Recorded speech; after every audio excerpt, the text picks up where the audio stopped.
ईद क़यामतुल मसीह। हवाला यूहन्ना 20 बाब और उसका 11 से 18 आयात। आज का दिन एक अजीम दिन है, तारीखी दिन है, क्योंकि हमने इस पूरे हफ्ते में देखा कि मसीह को पकड़वाया गया, सलीब दिया गया, दफनाया गया, फिर आज के दिन सुबह के वक्त वो मुर्दों में से जी उठे। दुनिया में बहुत सारे मज़ाहब हैं,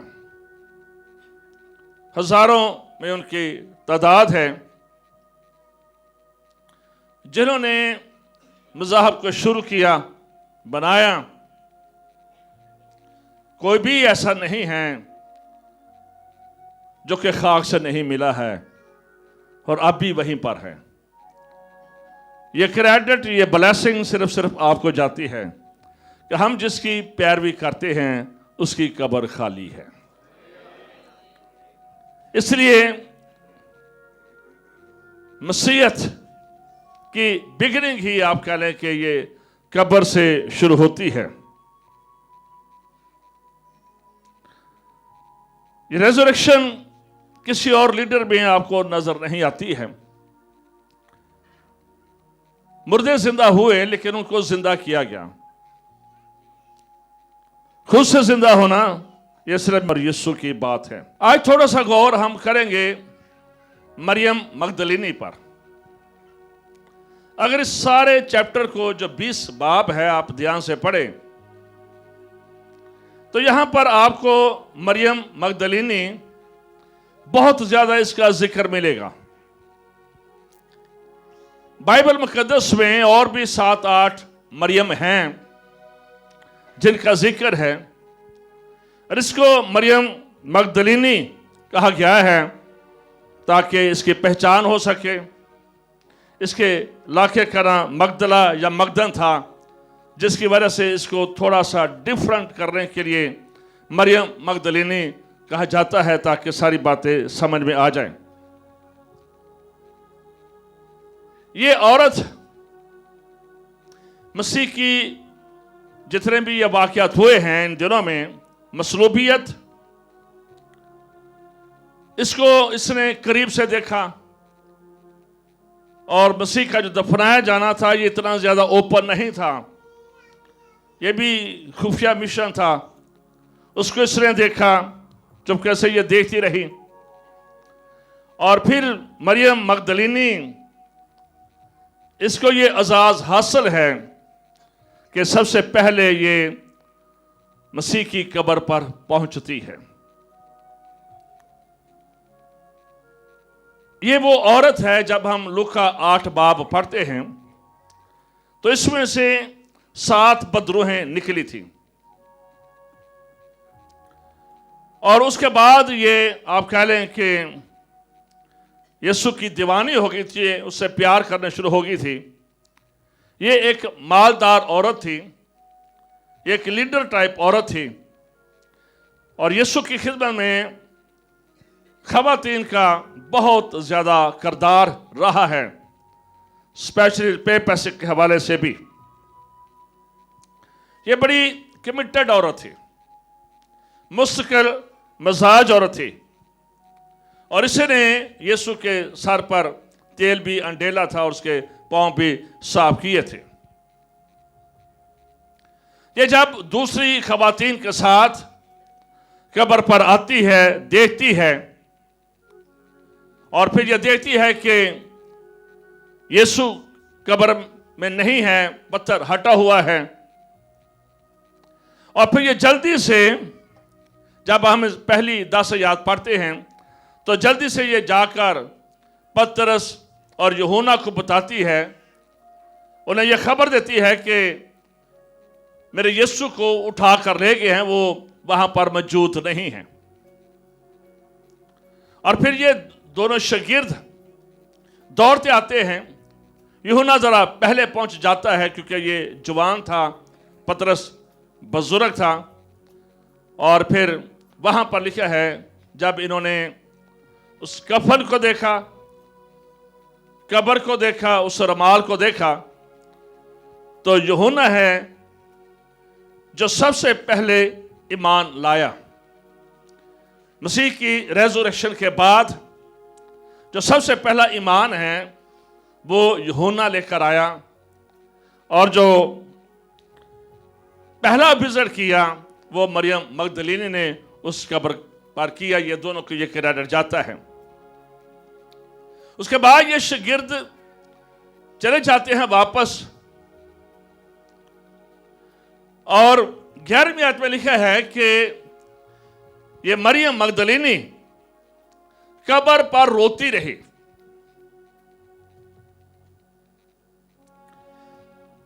ये 2 मर्तबा कब्र पर आई है, पहले भी आई, फिर चली गई, भाइयों को तला की कि कब्र में नहीं है, फिर ये दोबारा आई है, तो फिर दोबारा भी इसे कुछ नजर नहीं आया है। और ये सूरज के सनराइज से पहले ये सारा वाकया 2 दफा ये हो चुका है कि इसने कब्र को विजिट किया और कब्र से पत्थर हटा हुआ देखा। पत्थर वजनी था, मे भी 2.5 टन से लेकर 8 टन तक उसका वजन हो सकता है, और ये वो पत्थर था जिस पर रोमन अंपायर की सील लगी थी। तो अगर हल्का भी होता तो फिर भी इसे हटाया नहीं जा सकता था, क्योंकि कोई रोमन अंपायर के सामने खड़ा नहीं हो सकता था, ना ही इतना वजनी पत्थर कोई इंसान हटा सकता था। तो इसलिए इस बात के लिए फिक्रमंद थी कि यीशु को शायद कोई निकाल कर ले गए हैं या चुरा लिया गया है, क्योंकि ये शागिर्दों में और औरतों के तस्वर में यह बात नहीं थी कि यीशु ने कहा था कि मैं जिंदा हो जाऊंगा। बुनियादी तौर पर ये सारे उन सारी तालीमात को, वो सारे दावे जो यीशु ने किए थे, इनके सामने भूल चुके थे। इसलिए ये औरत भी अगर आई है तो हम इस बात को जानते हैं कि जितने भी औरतें थीं ये मुर्दा यीशु को विजिट करने के लिए आई हैं, और इनके आने का जो पर्पस था वो यही था कि यीशु की लाश को खुशबू लगाई जाए। यहूदी रवायत के मुताबिक इस बात को याद रखें कि जब कोई मरता था तो उसके जो हिस्से होते थे उन पर लिनन का कपड़ा जो होता था वो लपेट दिया जाता था, और जब लपेटा जाता था तो साथ साथ ये खुशबूदार चीज़ें जो गूंद की तरह होती थी ये साथ साथ रखती जाती थी, और फिर कपड़ा भी लपेटा जाता था, और फिर कुछ देर के बाद वो जो कफन होता था वो बिल्कुल हार्ड हो जाता था, बिल्कुल सख्त हो जाता था। यानी कि जैसे आप समझ लें कि ऑर्थोपेडिक वाले किसी टांग को प्लास्टर करते हैं गीला करके, और फिर उसके बाद वो हार्ड हो जाता है, और फिर आम बंदा उसे तार सकता नहीं है जब तक कि उसे काटा ना जाए। तो यहूदी दस्तूर में ये बात शामिल थी। ये सूती कपड़ा था जिसमें लपेटा गया था, और जब यीशु जिंदा हुए हैं, जब उस कब्र का इन्होंने विजिट किया है, तो उस कफन को जिस तरह से एक लाश रखी होती है उसी तरह से इन्होंने उसको देखा है। और आपको याद होगा कि जब लाजर को कब्र से मसीह ने आवाज़ दी कि लाजर बाहर निकला, तो लाजर उसी कफन के साथ बाहर निकल आया था जो कि हार्ड उसके बदन पर हो चुका था, क्योंकि 4था दिन हो चुका था। तो ये कफन, और उसके बाद वहां पर लिखा है कि उस कब्र के अंदर एक नैपकिन था जो सरहाने पर रखा हुआ था। यहूदी रवायत के मुताबिक जब किसी को खाने के लिए बुलाया जाता था तो उसको एक नैपकिन, जैसे बड़े होटलों में भी नैपकिन होते हैं, नैपकिन दिया जाता था हाथ वगैरह साफ करने के लिए। वो खाते और हाथ साफ करते, और अगर वो उठकर चला जाता खाने वाला, तो अगर ऐसे करके उसको फेंक देता तो इसका मतलब होता था कि उसने खाना खत्म कर दिया है, वो दोबारा नहीं आएगा। लेकिन अगर वही नैपकिन तय करके अच्छे तरीके से उसको रख दिया जाता तो इसका यह मतलब होता था कि आई विल कम बैक, मैं दोबारा आऊंगा। तो यीशु ने चूंकि कई बार कहा था कि मैं दोबारा भी आऊंगा, कई हवाले जहाज भी हैं, तो ये सारी बातें हमें उस तरफ लेकर मेरे अजीजों जाती हैं। और पतरस और यूहन्ना इसकी रवायत से वाकिफ थे, क्योंकि बुनियादी तौर पर ये यहूदी थे, इसलिए ये सारी चीज़ों से ये वाकिफ हो चुके थे। खवातीन को ये एजाज मिला कि वो यीशु का दीदार भी कर सके, मरियम मगदलीनी, और उसकी कब्र पर पहले भी विजिट कर सके। गो कि आज हम जिस माशरे में रहते हैं, बेशक चर्चेस में भी उनकी खिदमत को इतना कबूल नहीं किया जाता है और ना ही अपलिफ्ट किया जाता है, और ना ही हम जिस माशरे में रहते हैं ना ही यहाँ पर ऐसा उनको क्रेडिट भी दिया जाता है। ये सारे एशिया में शायद ये बात शामिल हो, लेकिन इस बात को याद रखें कि ईमान की जो बुनियाद है रखने वाली है वो मरियम मगदलीनी है। उसकी कमिटमेंट है, उसकी मुस्तकिल मजाजी है खुदा के साथ। हमारे बुजुर्गों ने बताया, जैसे बिशप रदीम मुत्तहर है, वल्द कमरुल समान, वल्द अब्दुल गनी, वल्द बांका मसीह, वल्द नवाया मसीह, वल्द कामा मसीह, और उसके बाद फिर एक औरत है, उसका पता नहीं है, लेकिन हमारी जो खानदान की कब्रंज जो तब्दीली है ये एक औरत से शुरू हुई है। ये एक औरत से शुरू हुई है, सिख खानदान से, जम्मू कश्मीर से। तो ये पता होना चाहिए। तो मेरा कहने का मतलब यह है कि औरतों का किरदार हमेशा उनकी खिदमत को अप्रिशिएट करना चाहिए। ये सारे शागिर्द छुप चुके थे। मसरूबिया के वक्त भी हमें सिर्फ यूहन्ना नजर आता है, बाकी सज्जे खब्बे ना सके सन। ये औरतें थी जो रोती थी, पीटती थी, चलाती थी, बाकी भाग रहे थे कि हमें पकड़ ना लिया जाए। तो इनकी बड़ी हिम्मत थी कि ये कब्र पर भी पहुंची हैं, अंधेरा है और फिर कब्रिस्तान। और आपको पता है कि कई लोग तो दिन को कब्रिस्तान जाने से डरते हैं, खौफ होता है, कब्र जो तो नहीं नंगना, सज्जो नंगना, खबियो नंगना में एहतराम करना है, या जाकर धोना है, या जाकर तो रोटी रखनी है, या जाकर फूल रख रहे हैं। बहुत सारी चीज़ें जो कब्रिस्तान के साथ रिलेटेड होती हैं, देख रहे हैं जाकर। बहुत सारे मसीही भी जाते हैं, गैर कौम भी जाती हैं। कब्रिस्तान का अपना एक कल्चर है। तो ये खवातीन सुबह सुबह उठकर, जब सूरज भी नहीं है, उस वक्त तो गलियों में लाइटें भी नहीं होगी, सड़कों पर भी लाइटें नहीं होंगी, लेकिन दे आर ब्रेव वोमन। वो बड़ी मजबूत है, एक कमिटमेंट है, एक मोहब्बत है, एक वफादारी है, और ये कब्र पर मेरे अजीजों आती हैं। और ये मरियम मगदलीनी की मुस्तकिल मजाजी और कमिटमेंट है। मैंने टाइम जब लोग मर जाते हैं, स्क्रीन से गायब हो जाते हैं, तो उनके फॉलोअर भी गायब हो जाते हैं। अब लीडर तो रहा नहीं है, अब हमने क्या करना है। लेकिन ये गायब नहीं हुई है, ना ही इनकी जिंदगी में हमें कोई ऐसी बात नजर आती है। शागिर्द हैं, यूहन्ना और पतरस को बुलाया गया है, देखा है, फिर वापस चले गए हैं। यूहन्ना तो लिखा है कि वो तो ईमान ले आया, लेकिन बाकी अभी पतरस ये सारे डावाडोल थे। पहला ईमान यूहन्ना लेकर आया था और ये मरियम मगदलीनी लेकर आई थी। ये दोनों शागिर्द चले गए हैं, लेकिन मरियम मगदलीनी उस कब्र पर रोती रही है। ये ज़हनी तौर पर थोड़ी सी कंफ्यूज हो गई थी। ये लाश के चक्कर में आई थी और लाश वहां पर नहीं थी। यह बुनियादी तौर पर उस कब्र में लाश ही को देखना चाहती थी, फिर इसको तसल्ली होनी थी।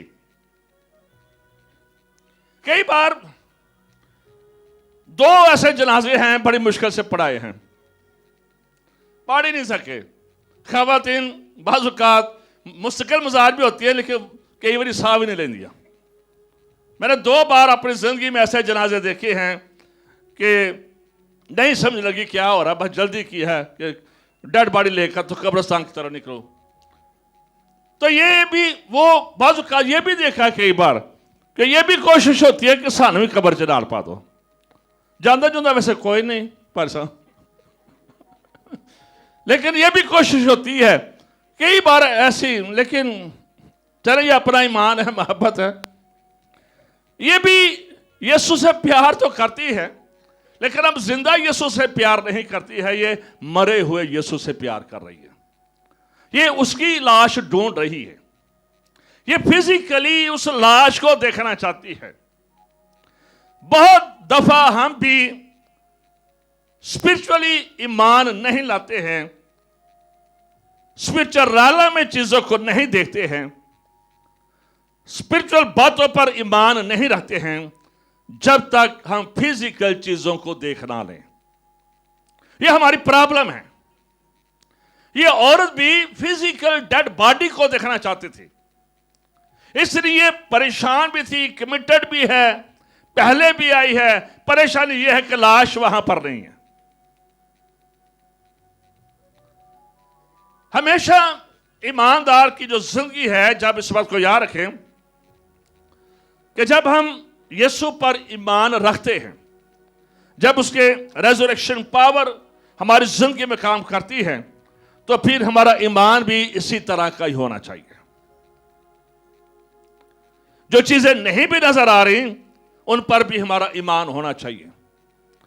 जो चीजें नहीं हो सकती हैं उन पर भी ईमान होना चाहिए कि खुदा हमारी जिंदगी में ये बातें करेगा। लेकिन ये बेशक कमिटेड है, इसने कीमती खुशबू यीशु पर अंडेली थी, अपने पूरे साल की कमाई, बहुत कुछ किया था, लेकिन उसके बावजूद ये उसकी फॉलोअर थी, ये उसकी शागिर्द थी। लेकिन उसके बावजूद वो दावे, वो बातें, वो टीचिंग, जैसे आज भी लोग चर्च से निकलकर भूल जाते हैं क्या कलाम था, लेकिन कई बड़े पक्के होते हैं उनको साल बाद भी याद होता है क्या कलाम था, लेकिन मेजॉरिटी कलाम को भूल जाती है। ये भी सारे भूल गए थे मसीह के दावों को, लेकिन जब जी उठे की कुदरत से वाकिफ हो जाते हैं तो इस बात को याद रखें, ये हमें खुशी देती है, शादबानी देती है, बहुत कुछ देती है। खुदा के साथ हमेशा चलते रहें। कई चीजें मैंने टाइम, कई कमजोरियां हमारी जिंदगी में रहती हैं, लेकिन जब आप चलते रहते हैं तो चलते चलते कोड हमारे पाक साफ हो जाते हैं। We are not complete, we are incomplete. हम पूरे नहीं हैं। हम चलते चलते जब आसमान पर जाएंगे तो पूरे हो जाएंगे। हम कमजोरियों में पैदा होते हैं, कमजोरियों में रहेंगे, लेकिन इसका मतलब यह नहीं है कि हम गुनाह करते रहें और गुनाह में पड़े रहें। लेकिन यह भी आपको अंडरस्टैंड करना है कि वी आर नॉट कंप्लीट। हम कामल नहीं हैं। कामल एक ज़ात है, कामल एक ही ज़ात है, वो यीशु की ज़ात है। हम जितने भी हैं कमज़ोर हैं, लेकिन हमने कोशिश करते रहना है। हमने इब्लीस को, गुनाह को फतह, उनको शिकायत देते रहना है ताकि हम फतहमंदी की जिंदगी बसर कर सके। मेरे अज़ीज़ों, जब आप ईमान में खुदा के साथ चाहते हैं तो आप हमेशा खुश रहेंगे, शादमान रहेंगे, और आप दूसरों के लिए भी यही दुआ करते रहेंगे। कब्र के अंदर जब ये आए हैं तो वहां पर इन्होंने 2 फरिश्तों को देखा है। एक को सरहाने की तरफ देखा है और एक को पांव की तरफ देखा है। और दोनों जो फरिश्ते हैं ये बड़े आराम से बैठे हुए हैं। कब्र के अंदर कोई हलचल नहीं है, कोई अफरा तफरी नहीं है, कोई डिस्टर्बिंग नहीं है। They are sitting very peacefully. वो बड़े आराम से बैठे हुए हैं। यानी कि जो कुछ हुआ था, जो कुछ हो रहा था, इसमें किसी जगह पर भी आपको इंसानी मुदाखलत नजर नहीं आती है। यह खुदा की तरफ से प्लान था। खुदा कुछ कर सकता था, लेकिन ये सारी चीजें हो रही थी। ये प्याला पीना ही था, ये क्रूसिफिकेशन हो रही थी, ये मरना था, ये जी उठना था। ये खुदा का मंसूबा था, ये खुदा का प्लान था। इसलिए कि ये कोई इंसान उसमें मुदाखलत नहीं कर सकता था, कोई अफरा तफरी नहीं है। कफन बड़े आराम से, कई लोगों ने उस कफन पर भी रिसर्च की है, बहुत सारी बातें हैं, लेकिन उस कफन को भी बिल्कुल ऐसे ही जैसे एक डेड बॉडी होती है वैसे ही रुमाल, ये नहीं क्योंकि उठा है अफरा तफरी से, तय किया और रुमाल है। फरिश्ते बड़े सुकून से बहते हैं। ये एक पैगाम है, और ये पैगाम है अमन का और सलामती का। ये खुशी का और शादबानी का पैगाम था। इन चीजों से, इस कब्र से, उन फरिश्तों से, ये एक पैगाम था नस्ल इंसानी के लिए कि हमें अमन और सलामती, मसीहत का पैगाम ही अमन और सलामती है। दो फरिश्ते, अगर इसको देखा जाए तो मेरे अजीज इस बात को याद रखें, ये फरिश्ते हमेशा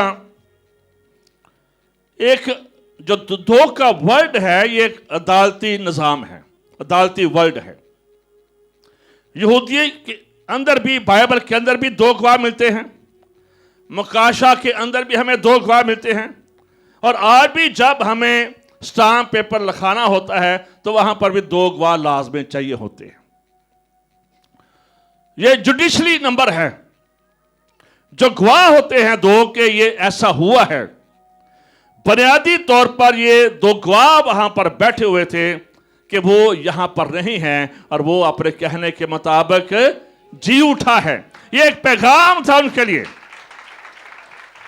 कि तुम्हें फिक्रमंद, तुम्हें परेशान, तुम्हें दुखी होने की जरूरत नहीं है। जो क्लेम, जो दावे उसने किए हैं, उसने अपने दावे के मुताबिक किए हैं। इसलिए सारी चीजें बड़ी स्मूथली वहां पर मेरे अजीजों ये नजर आ रही थी। मेरे अजीजों, अजीज वक्त को याद रखें कि ये औरत मरियम मगदलीनी ये यीशु से प्यार करती थी। ये वहां पर खड़ी है, रो रही है, आंसू इसके निकल रहे हैं। जब यीशु की सच्चाई, यीशु के जी उठने की कुदरत हमारी जिंदगी में होगी तो हमारी जिंदगी में बेचैनी नहीं होगी, हम डिप्रेशन में नहीं होंगे, हम टेंशन में नहीं होंगे, हम फिक्रमंद नहीं होंगे। यही उसके जी उठने की पावर है, यह कुदरत है जो हमें पीसफुल बना देती है, जो हमें हम्बल बना देती है, जो हमारी जिंदगी से कड़वाहट को, गुनाह को दूर कर देती है और हम बिखरे बिखरे नहीं रहते हैं। मैनी टाइम हम स्कैटर्ड होते हैं, लेकिन जब रेज़रेक्शन पावर हमारी जिंदगी में होती है तो इस बात को याद रखें, ये हमारे अंदर के तमाम तूफान थमा देती है। वो सारी अंधेरियां, वो सारे जजरे, वो सारे अर्थक्वेक जो हमारी जिंदगी में आते हैं, ये रेज़रेक्शन पावर उसे खत्म कर देती है। इसलिए बड़ा जरूरी होता है कि हम अपनी जिंदगी में मसीह के जी उठने की रेज़रेक्शन पावर को मांगते रहें। मांगेंगे आपको तसल्ली मिलेगी। मैंने कई बार, मैंने शुरू में बताया, कई बार ऐसे जनाजों पर देखा है कि लोग तसल्ली नहीं पाते हैं। ठीक है, एक वक्त है रोने का और एक वक्त है तसल्ली का। रोना कोई बुरी बात नहीं है। यीशु मसीह लाजर की कब्र पर आए तो रोए, यरूशलेम को देखा तो रोए, ऐसी कोई बात नहीं है, रोना बुरी बात नहीं है, लेकिन फिर मुसलसल ही उसका रिजल्ट ये निकलता है कि आपके अंदर वो अमन और शांति नहीं आती है। फिर आप उसी डिप्रेशन और फिक्र में चले जाते हैं। जब आप हमेशा ऐसे लोगों को याद करते रहते हैं या मरे हुए लोगों को याद करते रहते हैं, वेरी केयरफुल। एक वक्त है याद करने का, लेकिन मुसलसल उन्हें याद करते रहना, मुसलसल याद करते रहना, आप कभी भी स्पिरिचुअली ग्रो नहीं करेंगे। आपकी जिंदगी में डिप्रेशन होगा, आपकी जिंदगी में फिक्र होगा, आपकी ध्यान हमेशा कब्रिस्तान ही पर लगा रहेगा। ये औरत भी, बेशक इन्होंने वो शागिर्द हैं, बड़े मौजे देखे हैं, बड़ी रोटियां खाई हैं, लेकिन ये औरत भी ये उसी कब्र ही के चक्कर में है। तलीम को सुना, कई बार सुना, बड़ी फोकल फितरत काम देखे, लेकिन ये कब्र से दाएं बाएं, लाश से दाएं बाएं नहीं हो रही है। ध्यान उधर ही है, उसी लाश पर। अजीज होते हैं, मां बाप बहन भाई याद आते हैं, लेकिन इस बात को याद रखें कि खुदाओं से बढ़कर कोई नहीं है। आपकी बीवी बहुत अच्छी है, आपका शौहर बहुत अच्छा है, बहुत बच्चे बहुत अच्छे हैं, प्यारे हैं, आप उनके लिए जान सार करते हैं, लेकिन खुदा से बढ़कर नहीं है, यीशु से बढ़कर नहीं। इस बात को याद रखें। और जब यीशु आपके दिल में, आपकी जिंदगी में है, उसकी रेजरेक्शन पावर आपकी जिंदगी में है, आप ना तो दास रहेंगे, आपको यकीन होगा कि खुदा का यह कलाम है कि सब ने मरना है, दिल में दूध है, एक वक्त आएगा कि हम जिस तरह मसीह जी उठेगा हम भी उसी तरह जी उठेंगे। फिर ये ईमान आपको तसल्ली देता है। ये तसल्ली उस वक्त नहीं मिलती है जब हम कब्र ही को देखते रहते हैं। ये औरत भी ऐसे ही है। इसका ध्यान मरियम मगदलीनी का, जो उससे प्यार करती है और ये उससे पूछने लगी है। अब ये यीशु को बागबान समझ रही है, माली समझ रही है, और ये उससे पूछ रही है कि तूने कहीं उसे उठा तो नहीं लिया है। जिसका ध्यान अभी भी उसी तरफ है, क्योंकि ये कंफ्यूज है। मैंने टाइम बिलीवर भी कंफ्यूज ही रहते हैं। बेशक सबने बपतिस्मा लिया हो, गैर जबान में बोलते हो, तर के बारो खादम आ जाए तो पूछे किन्ने रासबाज ने, किसी ने पता नहीं होंगे रासबाज। कंफ्यूज है ना, पता ही नहीं। अभी तोबा की थी, जब कहो भी हाँ खुदा के बेटे हैं, मैंने तोबा की है, ईमान रखा करे खुदा के तौबा के। आपका जज्बा जोश होना चाहिए, यस आई एम बिलीवर, मैं खुदा का बेटा हूं। यह कंफ्यूजन जो है ये आपको दलदल में फंसाए रखती है मेरे अजीजों। मरियम कंफ्यूज है और पूछ रही है, कहीं मियां तूने उसके उठा तो नहीं लिया, कहीं तूने लाश तो उसकी चरा तो नहीं ली है। अब यीशु ही से ये सवाल कर रही है कि तूने कहीं है ये कब्र की है, ये डेड बॉडी के चक्कर में है। मैंने टाइम ये हमारी जिंदगी में भी ऐसी कुछ चीजें हमसे ऐसी चिमटी रहती हैं कि हमारी जान नहीं छूटती है। ये कब्र पर भी आई है, फरिश्तों को भी देख रहे हैं, पत्थर भी हटा हुआ है, बड़ी सारी चीजें एविडेंस है, बड़ी सारी चीजें गवाह हैं, लेकिन वो कब्र बीच में से लाश नहीं निकल रही है ज़हन से, वो डेड बॉडी नहीं निकल रही है। इस बात को याद रखें कि खुदा किसी के साथ बोल रहा है, खुदा किसी के साथ बोल रहा है। अपनी जिंदगी में यीशु को उठाएं, आपको मुर्दे नजर नहीं आएंगे। अपनी जिंदगी में यीशु को लें, उसकी रेजरेक्शन पावर करें, आप कब्रिस्तान से बाहर निकल आएंगे। Come out from the graveyard, कब्रिस्तान से निकलें। अगर ईमानदार हैं तो उसकी हड्डियां ही हैं, रूह उसकी खुदा के पास है। ये बिलीव है, आपको बिलीव करना है कि मेरा अजीज अंदर नहीं है कब्रिस्तान के, वो मसीहा के पास है, अच्छी जगह पर है, बाप अब्राहम की गोद पर है। अब ये कंफ्यूज है, लोग कंफ्यूज हो जाते हैं, मेंटली हील नहीं होते। इस बात को याद रखें, कब्रिस्तान के विजिट करना, कब्रिस्तान पर जाना, ये आपको मेंटली कंफ्यूज कर देता है। आप फिर खौफजदा रहते हैं, आपकी जिंदगी में फियर रहता है। और यहां पर औरतों से कहा गया था खौफ ना करो, क्योंकि फिर खौफ जब आपका बिलीव कमजोर हो जाता है, जब आप मुर्दा चीजों की वर्शिप करते हैं। इसलिए हम वहां पर पढ़ते हैं कि वहां पर है कि मुर्दा जिंदा को मुर्दों में क्यों ढूंढती हो। मैनी टाइम हमारे अजीज जो ईमानदार हैं ये मरते नहीं हैं, ये सो जाते हैं। ये सो जाते हैं, ये बाप अब्राहम की गोद पे होते हैं, ये उस दोजख में नहीं होते हैं। ये एक सिस्टम है खुदा का। जब रेजरेक्शन पावर है तो आप उसके सिस्टम को कबूल करते हैं। और ये यीशु से पूछ रही है, क्या तूने उसकी लाश को तो नहीं चुरा लिया है? और फिर मेरे अजीज इस वक्त को याद रखें, जब ये पूछती है तो फिर ये पहले ये यीशु से, बागबान से पूछती है, क्या तूने लाश तो नहीं चुराई है? लेकिन फिर ये मुड़ जाती है और फिर यीशु से आवाज देता है, मरियम, मरियम। और फिर ये यीशु की तरफ मुड़ती है।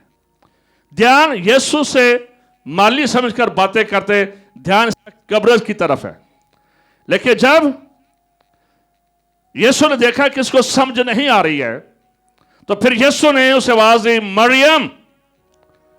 अब्रानी ज़बान में ये औरत मुड़ती हर कहती है, रबूनी, ऐ उस्ताद। फिर इसकी आंखें खुली हैं। कभी जिंदगी में पीछे मुड़कर देखें, यीशु आपको नजर आएगा। कभी जिंदगी में पीछे मुड़कर देखें, यीशु आपको नजर आएगा। आप यीशु को अपने साथ पाएंगे। मैंने टाइम हम दुनिया के दौड़ में इतने आगे निकल जाते हैं, हम पीछे मुड़कर नहीं देख पाते हैं कि कहां से खुदा ने मुझे उठाया और कहां पहुंचा दिया। उसकी मेहरबानियों को हमेशा याद रखें, क्योंकि यीशु ने कहा था कि मैं दुनिया के आखिर तक हमेशा तुम्हारे साथ हूं। यीशु ने कहा था, आसमान और जमीन का कुल इख्तियार मेरे पास है। यीशु ने उससे पूछा, किसको ढूंढती हो? फरिश्तों ने कहा, किसको ढूंढती हो? ये एक सॉफ्ट रिमाइंडर था, एक नरम तंबीह कह सकते हैं, और ओढ़े मारने वाली नहीं, जड़े आजकल कई मार देने। ये एक सॉफ्ट वार्निंग, एक तंबीह थी, एक तंबीह थी कि मरियम तो भूल गई सब कुछ। वो कलाम की बातें, वो दावे जो मैंने कहा था कि जिंदगी का मालिक मैं हूं। मरियम तो भूल गई, मैंने कहा था मुझे अपनी जान देने का भी इख्तियार है, मुझे अपनी जान लेने का भी इख्तियार है। मरियम तो वो भी भूल गई। मरियम तो यह भी भूल गई कि मैंने कहा था इस मकदस को हटा दो, मैं फिर से 3 दिन में खड़ा कर दूंगा। मरियम तो सब कुछ भूल गई। तुझे मेरी तालीम याद नहीं रही, तुझे मेरा सेमिनार याद नहीं रहे, तुझे मेरा कोई भी बात याद नहीं रहा। ये सब कुछ भूल गई एक ही लम्हे में। ये रिमाइंडर था उसके लिए कि कुछ याद दिलाने के लिए किसको ढूंढती हो। भूल गई कि मैंने लाजर की कब्र पर क्या कहा था। भूल गई कि मैंने 4 दिन के मुर्दे लाजर को जिंदा किया था, अब वहां पर मैंने कहा था कि क़यामत और जिंदगी में है। तू सब कुछ भूल गई, तुझे कुछ याद नहीं है। ईमान लाएगी तो तू मेरा जलाल देखेगी। मैंने टाइम हम बातें कलाम भूल जाते हैं, जिसकी वजह से हमारी जिंदगी में फिक्रें और परेशानियां रहती हैं। ये रो तो रही है, लेकिन ये सारा कुछ फिजिकल था। स्पिरिचुअल इसकी आंखें अब खुली हैं जब यीशु ने इसे मरियम कहा, और फिर इसने देखा, और जब फिर इसने कहा रबोनी उस्ताद, तो फिर जल्दी से देखा कि ये तो माली तो नहीं है, ये तो यीशु है। जल्दी से इसने यीशु के पांव छूने की कोशिश करने लगी है। ये जल्दी से पांव छूने के, ये तो मेरा यीशु है। और फिर यीशु ने उसे कहा, मुझे मत छू, क्योंकि मैं अभी अपने बाप के पास नहीं गया। डोंट टच मी, मुझे अब छूने की जरूरत नहीं है। अब यहां पर आकर उसकी रूहानी आंखें खोली हैं। पहले सारे टाइम में वो फिजिकली रो रही है, फिजिकली उसकी डेड बॉडी को याद कर रही है। इस बात को याद रखें, जिस्म में रहेंगे तो जिस्म आपकी आंखें कभी ऊपर नहीं लगने देगा, ये कभी आपको ऊपर नहीं देखने देगा। ऑलवेज आपकी आंखें मट्टी को देखेंगी, परेशानियों को देखेंगी, गुर्बत को देखेंगी, बांझ को देखेंगी, बीमारियों को देखेंगी। लेकिन जब आपकी आंखें यीशु पर लग जाएंगी तो आप स्पिरिचुअल रैल में चीजों को देखना शुरू कर देंगे।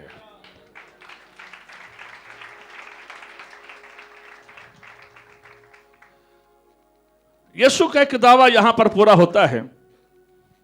यीशु ने कहा था कि मेरी बेड़े मेरी आवाज सुनती है। जैसे ही यीशु ने उस स्टाइल में आवाज दी, मरियम को समझ आ गई ये तो मेरा चरवाहा बोल रहा है। फौरन बोल उठी, रब्बूनी है उस साथ। ये कलाम है जो यहां पर पूरा हो रहा है। हमें अपने चरवाहे की आवाज सुनते रहना है, कलाम के मुताबिक जिंदगी गुजारनी है। और फिर इसे कहा जाता है, मरियम मगदलीनी ने आकर शागिर्दों को खबर दी कि मैंने खुदा को देखा और उसने ये मुझसे बातें की हैं। इन द लास्ट, ये सारा एक्सपीरियंस, जो मुलाकात, जो इनकाउंटर, इस बात को याद रखे, मरियम मगदलीनी को ये एजाज हासिल हुआ। सुने, जब आप खुदा से मोहब्बत करते हैं, मेरी बेटियां, बहनें, भाई, जब आप खुदा से मोहब्बत करते हैं तो आपको ये ऑनर मिलता है। मरियम मगदलीनी को ऑनर मिला कि उसने सबसे पहले यीशु को देखा। सबसे पहले उसने यीशु को देखा। उसको एजाज मिला जी उठने के बाद। मैं जिस्म की पहले की बात नहीं कर रहा, मैं आफ्टर द रेजरेक्शन की बात कर रहा कि जी उठने के बाद सबसे पहला एजाज मरियम मगदलीनी को मिला कि इसने यीशु को देखा। जब आप चलते रहें, खुदा के घर आते रहें, खुदा की इबादत करते रहें, खुदा को देते रहें। अरे कमी है भी है तो टाइम आएगा पूरी हो जाएगी। ये औरत लाश के चक्कर में थी, काफी देर तक ये लाश ही के गिर्द घूमती रही है, ये लाश ही की बातें करती रही है। लेकिन टाइम आ गया, उस लाश से निकलकर ये अपने मसीहा को हकीकी तौर पर देखने के काबिल होगी। मैं कहना यह चाहता हूं, इब्लीस हमेशा आपको डिस्करेज करेगा और मुझे यह जाती तौर पर पसंद नहीं है। Always I try my best कि हमेशा मोटिवेट करो, इनकरेज करो। आपका पैगाम मोटिवेशन का होना चाहिए, आपका पैगाम डिस्करेजमेंट का नहीं होना चाहिए। आपके पैगाम में पत्थर नहीं होने चाहिए, आपके पैगाम में रोड़े नहीं होने चाहिए। आपके पैगाम में यीशु की बातें होनी चाहिए और आपके पैगाम में आपने यीशु को पेश करना है।